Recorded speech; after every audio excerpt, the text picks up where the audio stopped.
Olá pessoal, eu sou a Artênia, colaboradora do IRPA, e hoje a gente vai falar sobre gestão financeira no empreendimento. Quais as ferramentas que podemos usar para fazer a gestão?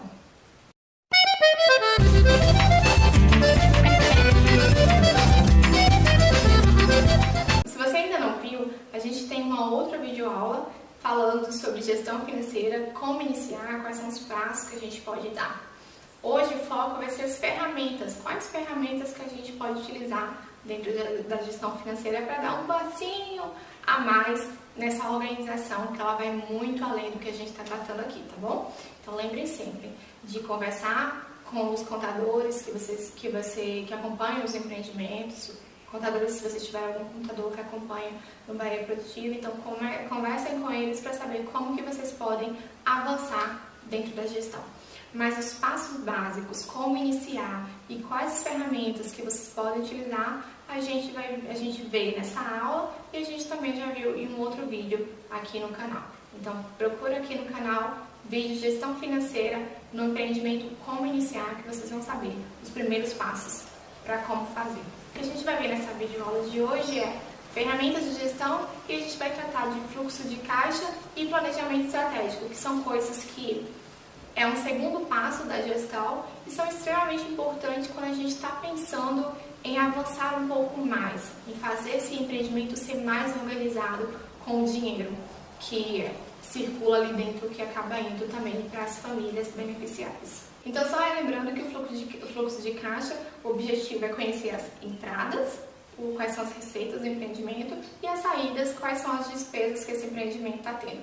E aí o fluxo de caixa, como a gente está falando de ferramentas, que é um passinho a mais, que vai além daquele anotar no caderninho, é a avaliação. Então o tesoureiro do empreendimento vai lá uma vez por semana, ou no final da semana, ou no início da semana, ele faz uma conta lá e avalia se o dinheiro que está entrando na semana era realmente a expectativa de todos os envolvidos no empreendimento de entrada de recursos financeiros, ou se as despesas que estão acontecendo ali ao longo da semana são despesas previstas pelo empreendimento, ou se aconteceu alguma coisa, alguma emergência ali que acabou fazendo sair um dinheiro que não era esperado. Por exemplo, acabou quebrando uma máquina e não dá para fazer o beneficiamento da polpa de fruta sem aquela máquina, sem a despolpadeira.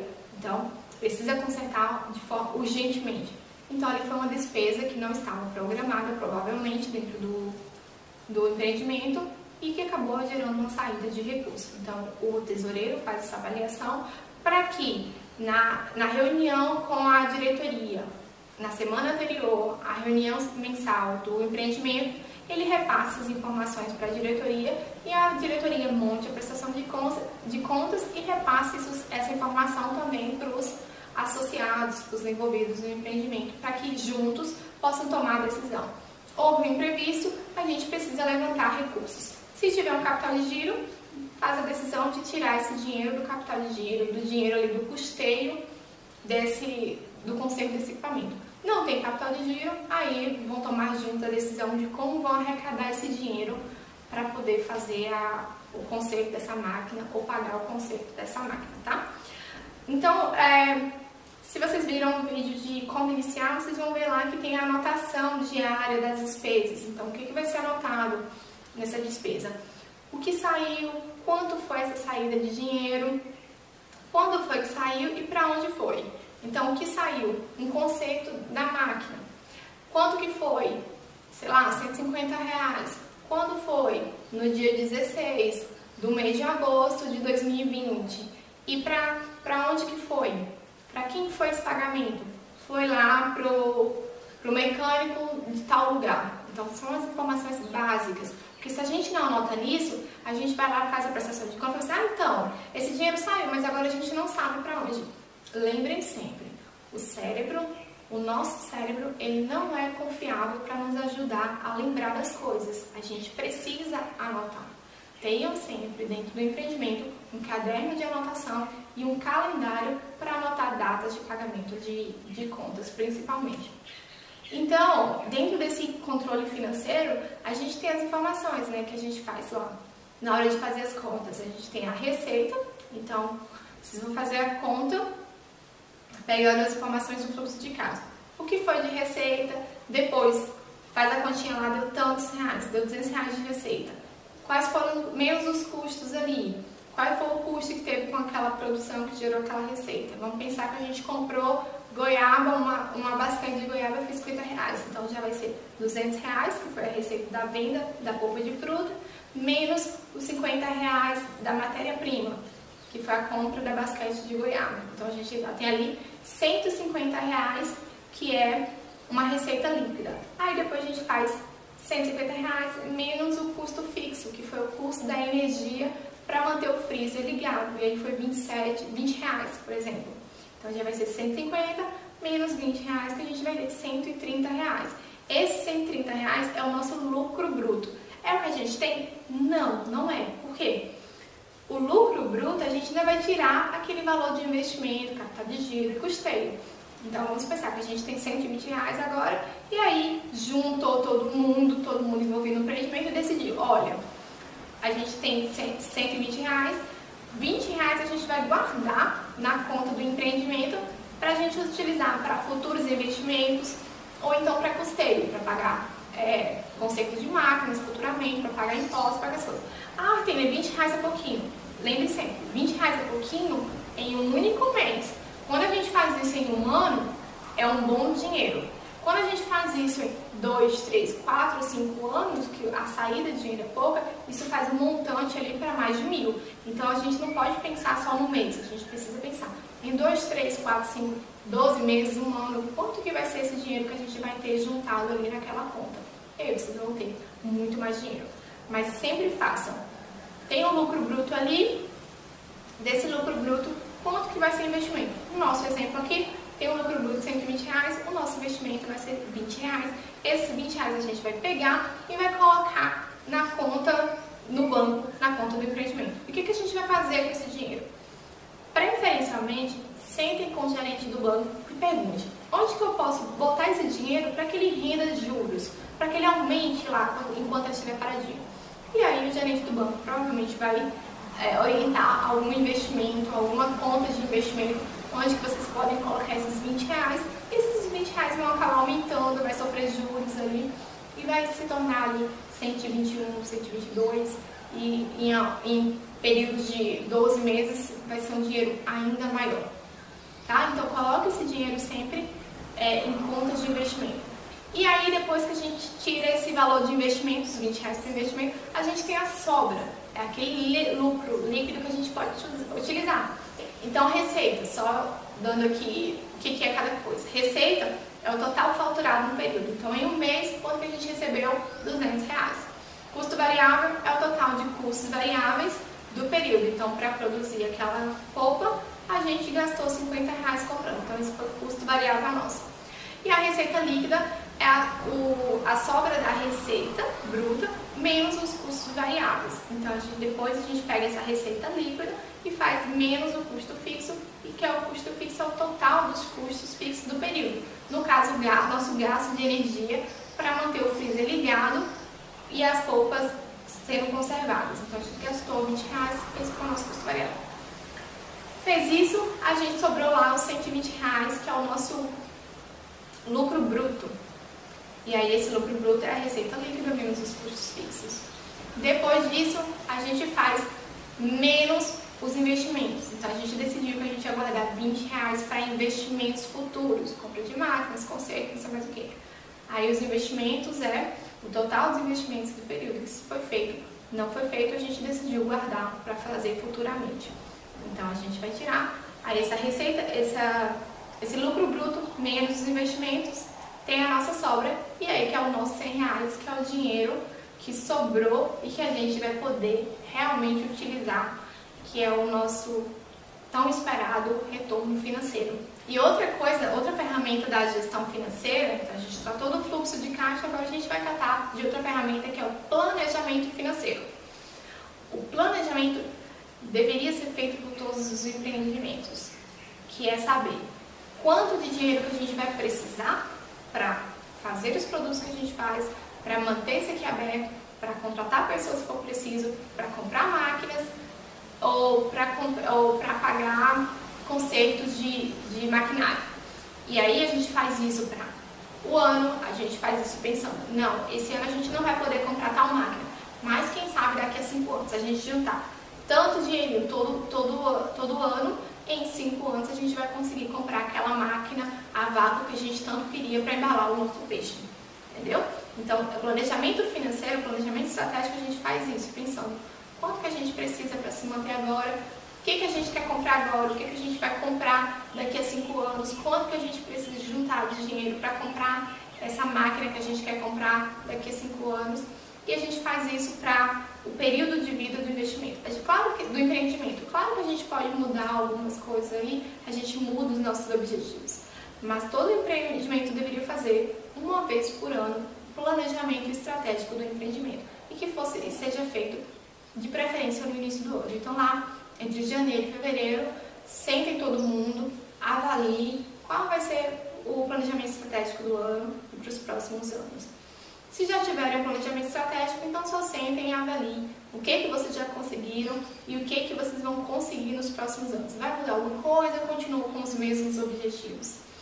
E aí, a partir disso é que vocês decidem quanto que vocês vão vender, o que vocês vão vender, para onde que vocês vão vender, qual é o retorno que vocês precisam ter nessa venda para conseguir atingir os objetivos de vocês. Então, esse planejamento estratégico, ele é uma ferramenta que a gente pensa o ano, a gente fala de longo prazo, né? A gente não está pensando no hoje e nem nesse mês, a gente está pensando para esse ano, o que a gente quer para o empreendimento?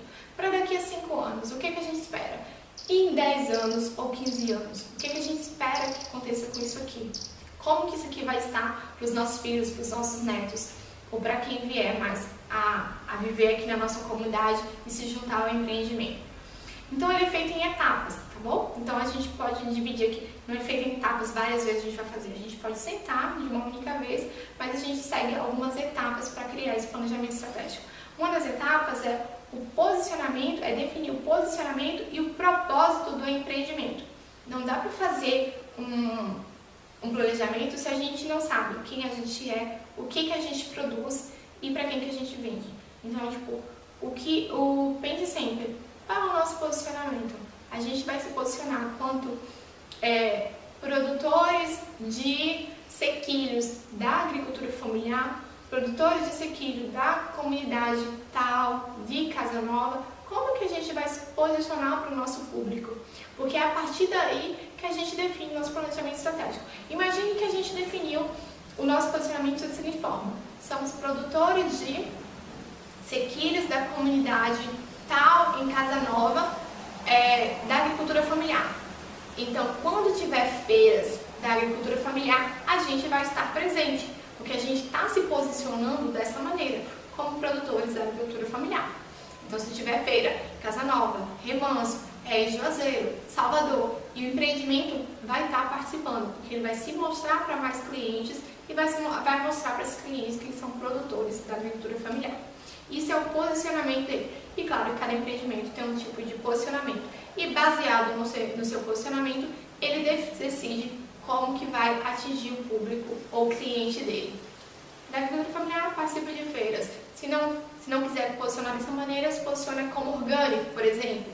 Então vai procurar sempre levantar a bandeira do orgânico, participar de feiras orgânicas, participar de discussões de como adquirir o selo orgânico, essas coisas que definem como que a gente vai fazer o nosso planejamento estratégico e como que a gente vai conseguir atingir os nossos objetivos ao longo dos anos.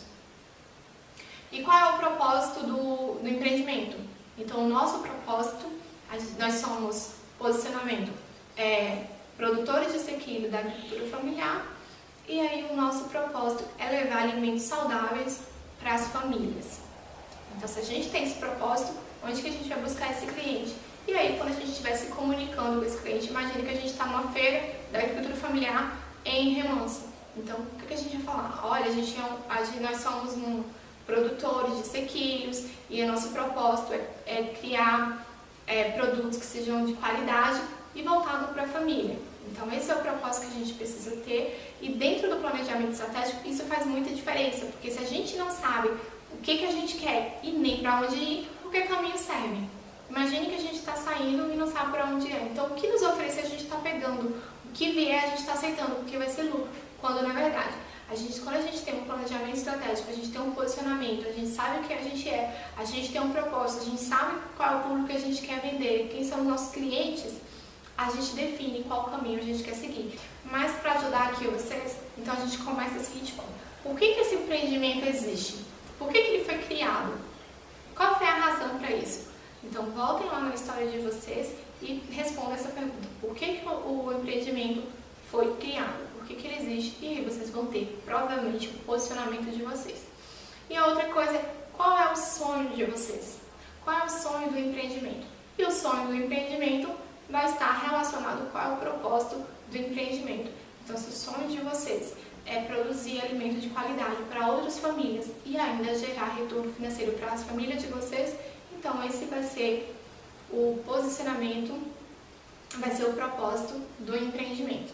E aí uma segunda etapa, né, para a gente criar o nosso planejamento estratégico, é os objetivos e metas do empreendimento. Então, qual é o objetivo do empreendimento nesse ano, daqui a 5 anos, daqui a 10 anos? Imagine que nesse primeiro ano, vocês organizarem as contas para terminar o ano devendo nada a ninguém e não precisando pedir dinheiro a ninguém. Então, esse é o propósito, o objetivo desse ano. E já o objetivo daqui a 5 anos é aumentar a produção para que vocês consigam vender. Aumentar a produção e conseguir o selo de inspeção para que vocês consigam vender o produto de vocês nos mercados. Então, esses são os objetivos. E quais são as metas? Então, a gente tem que criar metas também. Não adianta colocar objetivos e não ter metas. Objetivos por objetivos, eles vão ser um sonho que não vai ser alcançado. Quando a gente coloca metas, cria metas, define o que a gente vai fazer e em qual prazo a gente vai fazer, a gente torna aquele sonho realidade. A gente torna aquele sonho realmente um objetivo. Como que a gente cria essas metas, então? Se a gente está pensando em ter um selo, se a gente está pensando, nosso objetivo é botar o nosso produto nos mercados em 5 anos, então o que a gente precisa? A gente precisa do selo de inspeção municipal. Como que a gente vai conseguir selo? Então a gente define metas. Este ano a gente vai só organizar as contas de empreendimento. No ano que vem a gente vai pegar e vai começar a conversar com os órgãos de fiscalização para saber o que a gente precisa mudar aqui na estrutura do nosso empreendimento. No ano seguinte, a gente já começa a pensar como que a gente vai juntar dinheiro para fazer aquelas reformas propostas que foram sugeridas pelos órgãos. Depois, no outro ano, a gente começa as nossas reformas. E aí, no ano seguinte, a gente obtém o selo, porque uma vez que as reformas estão todas feitas, os empreendimentos estão nos padrões da fiscalização, não tem por que não receber o selo. E a gente tem condições. Tá vendo que se a gente faz um pouquinho de cada vez, que é a nossa meta, no final a gente alcança o objetivo e em 5 anos a gente tem o selo sim. Vai ser muito difícil. Aparentemente sim, mas quando a gente começa a colocar na prática, fica mais fácil. Não é tão difícil assim. E quando a gente divide o nosso objetivo em partes, fica ainda mais fácil. Se a gente quer fazer tudo de uma vez, a gente não faz nada. Então pense em uma coisa, define aquilo como objetivo e quebra aquilo em partes e vai fazendo. Cada vez a gente faz um pouquinho, cada vez a gente faz um pouquinho e aí a gente consegue alcançar o nosso objetivo. Lembrem sempre, de grão em grão, a galinha enche o papo. A terceira e última etapa do empreendimento é a execução e acompanhamento do planejamento. Então aí, mais ou menos, aí vocês podem decidir se vai ser esse acompanhamento do planejamento e execução, ela vai ser a cada 3 meses ou a cada 6 meses. A execução vai acontecer de acordo com o que vocês definirem, né? Então, se for uma reforma, ela vai acontecer ao longo dos meses. Se for aquisição de juntar dinheiro, fazendo bingo, eventos, aí vai acontecer lá a cada 2 meses, de acordo com o período que vocês decidiram que ia fazer esses eventos. Mas o acompanhamento desse planejamento, quando é feito, vocês podem decidir fazer a cada 3 meses, a cada 6 meses, de forma anual. Então vocês sentam e pensam, olha, a gente definiu que no mês de junho, na metade do ano, a gente teria ali R$500 guardado para ser o nosso capital de giro. Então aí vocês vão avaliando, em junho vocês sentam e colocam tudo na mesa, né? Então apresenta, olha, o nosso plano estratégico para esse ano era guardar tanto dinheiro para o capital de giro, já que a gente está pensando em organizar as contas nesse ano. O que a gente juntou aqui? Olha, a gente ainda falta R$10, a gente juntou 490, então falta R$10. Ou então a gente juntou, nossa, a gente juntou 510, então a gente já passou a nossa meta do ano, que era para construir o nosso capital de giro. A execução e acompanhamento. A execução é o que a gente vai fazer, e aí a gente vai fazer eventos para juntar o dinheiro. E o acompanhamento a gente decide que lá no meio do ano, a cada 3 meses, a gente vai ver. A gente está perto de alcançar o nosso objetivo, a gente está longe. Se está perto, ótimo, maravilhoso, continua com o planejamento. Se está longe, aí a gente avalia o que a gente pode fazer de diferente para chegar perto do nosso objetivo. A gente precisa fazer mais eventos, talvez esses eventos precisem ter mais coisas para arrecadar mais dinheiro, para que a gente consiga criar o nosso capital de giro, ou comprar a nossa máquina de despolpadora de fruta no final do ano. E aí, para facilitar esse acompanhamento e a execução do planejamento estratégico, vocês precisam ter algumas perguntinhas aqui que talvez ajudem. Então, se perguntem, o que vai ser feito? A gente vai fazer a construção do nosso capital de giro. É isso que a gente vai fazer. Esse vai ser o nosso objetivo deste ano. Não vai ser o daqui a 2, 3, 4, 5 anos. São objetivos diferentes. Então, o objetivo desse ano é construir o nosso capital de giro. Tá? Então, onde será feito? Ele vai ser feito dentro de uma conta. A gente vai pegar esse dinheiro e vai colocar numa conta no banco. E quando será feito? A nossa meta é que até dezembro, no final do ano, a gente consiga ter esse dinheiro. E por quem que será feito? Ele vai ser feito por todo mundo que está envolvido no empreendimento e vai ficar de responsabilidade ali da diretoria de fazer o depósito desse dinheiro lá na conta. E aí vocês também podem ir e pensar, e o que será feito para alcançar esse objetivo? Será feito eventos a cada 3 meses para arrecadar tanto dinheiro para que no final do ano a gente tenha o nosso capital de giro todo montado, ou que no final do ano a gente consiga comprar a despolpadora de filtro. Esse é o nosso videoaula. Espero que vocês tenham entendido o que é um fluxo de caixa, como aplicar essa ferramenta no empreendimento e também tenham entendido o que é um planejamento estratégico, por que ele é importante, porque a gente cria objetivos e a gente cria metas e fica mais fácil ir atrás daquele sonho. A gente para de ficar sonhando e começa a executar para fazer aquele sonho virar realidade. Se vocês ficaram com alguma dúvida sobre o assunto, entre em contato conosco no e-mail da instituição ipa@ipa.org ou então pelas redes sociais, tá bem? É isso que eu tinha para vocês hoje e até a próxima aula. Até a distância é uma adaptação das atividades de assistência técnica e extensão rural do Bahia Produtiva. Projeto do Governo do Estado da Bahia por meio da Secretaria de Desenvolvimento Rural do Estado da Bahia. Executado pela CAR, Companhia de Desenvolvimento e Ação Regional, com recursos provenientes de acordo de empréstimo com o Banco Mundial.